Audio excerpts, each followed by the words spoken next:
عدم اعتماد کے لیے. لہذا غیرت مند ہم ہیں اس مٹی اور ریاست کی حقیقی آزادی کے لیے، اس ریاست کو آئین و قانون دلوانے کے لیے، اس کی حکمرانی کے لیے. لہذا ہمیں کوئی سبق نہ سکھائے، ہمیں کوئی قانون نہ سکھائے. مجھے صرف اتنا بتا دے کہ آپ کی ذمہ داری کیا ہے. آپ کی ذمہ داری ان سرحدوں کی حفاظت ہے. ہم نے آپ کو فنڈ ریلیز کیا فینسنگ کے لیے، لیکن یہ ملیٹنٹ کہاں سے آئے؟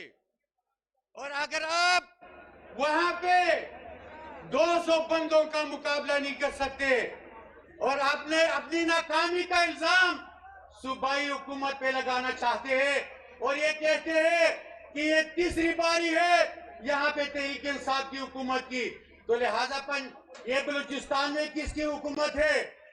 آزادی کے بعد اب تک وہاں پہ آپ کی حکومت ہے، لیکن وہاں پہ نہ سکول محفوظ ہے، نہ وہاں پہ مسجد محفوظ ہے، نہ وہاں پہ بازار محفوظ ہے. لیکن معدنیات کے ٹرکوں کو امن ہے، وہاں پہ پیٹرول کی سمگلنگ کو امن ہے.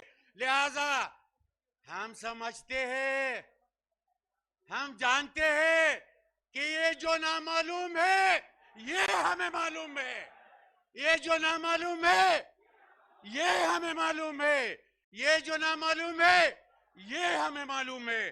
لہذا افغانستان میں 40+ ممالک آئی، وہاں پہ جنگ ہوئی، وہ چلے گئے.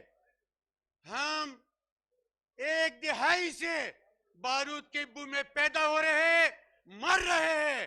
آپ لوگوں کی اس اجارہ داری اور ڈالروں کی لالچ اور معدنیات کے پیچھے آپ لوگوں نے قبائل کو برباد کر دیا، آپ لوگوں نے پاٹا کو برباد کیا.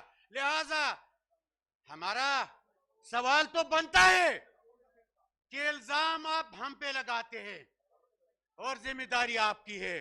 لہذا مجھے یہ بتائے کہ سیکورٹی فورسز اور فوج پاکستان کی ذمہ داری کیا ہے؟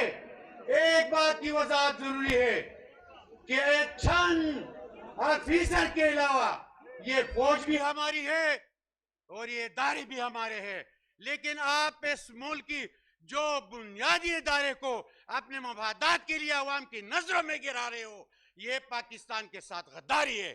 میں اس موقع پہ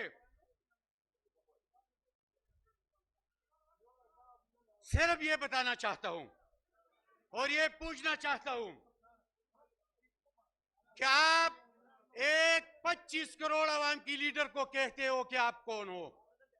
میں آپ سے پوچھتا ہوں کہ ایک گورنمنٹ سروینٹ ہوتے ہوئے ایک سابق وزیر اعظم کو آپ کس طرح للکارتے ہو؟ آپ جا کے عوام میں اپنی منصب چھوڑ کے عوام میں جائے، آپ کونسلر بنے، آپ ایم پی اے بنے، آپ ایم این اے بنے، تب آپ کو پتا چل جائے گا کہ عمران کیا ہے. عمران 25 کروڑ عوام کا نمائندہ ہے اور عوام نے اس کو اس ملک کے فیصلے کرنے کا اختیار دیا ہے. لہٰذا آپ مینڈیٹ میں رہے جب تک آپ 3 اداروں سے پیچھے نہیں ہٹیں گے. آپ جس طرح اس پارلیمنٹ کو فارم 47 کے ذریعے اپنے مقاصد کے لیے ڈاؤٹ کو لاتے ہو، وہ وہاں پہ اپنے لیے قانون سازی کرتے ہو، اپنے لیے استثناء کی قانون سازی کرتے ہو، ایک جیلر سے جیل قیدی سے ڈرتے ہو. آپ نے استثناء اس سے حاصل کی. لہٰذا آپ اس پارلیمنٹ کو چھوڑیں کہ وہاں پہ اس ملک کی حقیقی نمائندے بیٹھ کے عوام کی منگوں کی وہاں پہ ترجمانی کر سکے، وہ قانون سازی کر سکے.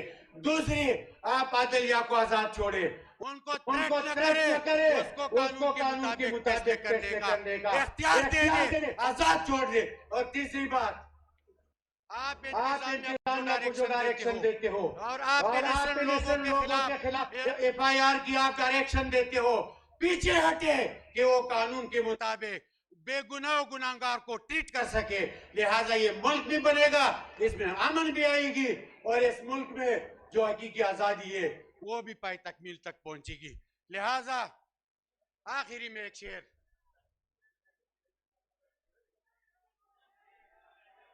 ٹول قبائل میں در پدر خور پسر پروتے سر راہکارا کا لوٹی لوٹی میں خیبر پروتے کداغا من وی دا منزد پلار نمانم سوکیدار غل دے زنور دغا سوکیدار نمانم